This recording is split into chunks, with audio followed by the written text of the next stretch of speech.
আপনি জানতে চেয়েছেন সম্পর্ক নষ্ট হওয়ার সম্ভাবনা থাকলে কি জন্মদিনের অনুষ্ঠানে যেতে পারবো?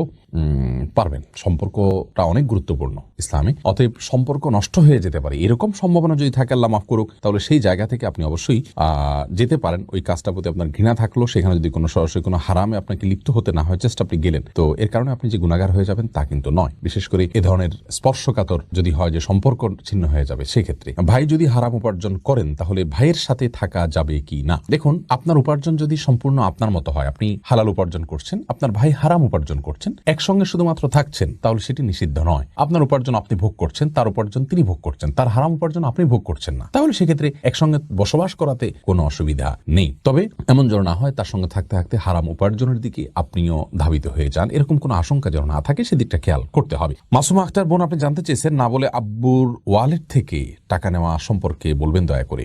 দেখুন, বাবার মানিব্যাগ থেকে যদি টাকা নেন তাহলে সেক্ষেত্রে আপনার নিত্য প্রয়োজনীয় টাকা আপনি নিচ্ছেন, বাবা জানলেও আপনাকে কিছু বলবেন না, মৌন সম্মতি আছে, এরকম যদি হয় তাহলে সম্পূর্ণ জায়েজ আছে। যেমন ছেলে মেয়ে যখন বড় হয়, বাবা মা কিন্তু অনেক সময় দেখা যায় যে মৌন সম্মতি থাকে তাদের, যে ঠিক আছে নে, এরকম যদি আপনি জানেন যে হ্যাঁ বাবা জানলেও কিছু বলবেন না, তাহলে সেক্ষেত্রে এটাকে বলা হয় মৌনসম্মতি। মৌনসম্মতি থাকলে আপনি তার মানিব্যাগ থেকে টাকা নিতে পারেন। আর যদি তিনি জানতে পারলে আপনাকে রাগ করবেন, নিষেধ করবেন, তাহলে সেক্ষেত্রে আপনি কিন্তু তার মানিব্যাগ থেকে টাকা নিতে পারবেন না। প্রাপ্তবয়স্ক হওয়ার পর আপনি বালেগ হয়ে গেছেন, তখন থেকে কিন্তু আপনার অ্যাকাউন্ট সম্পূর্ণ আলাদা, আপনার হিসেব সম্পূর্ণ আলাদা। বাবার মানিব্যাগ থেকে আপনি টাকা নিতে হলে তার অবশ্যই পারমিশন লাগবে। যদি তিনি অসন্তুষ্টি প্রকাশ করতে পারেন জানতে পারলে, তাহলে সেক্ষেত্রে আপনি না জানিয়ে নিতে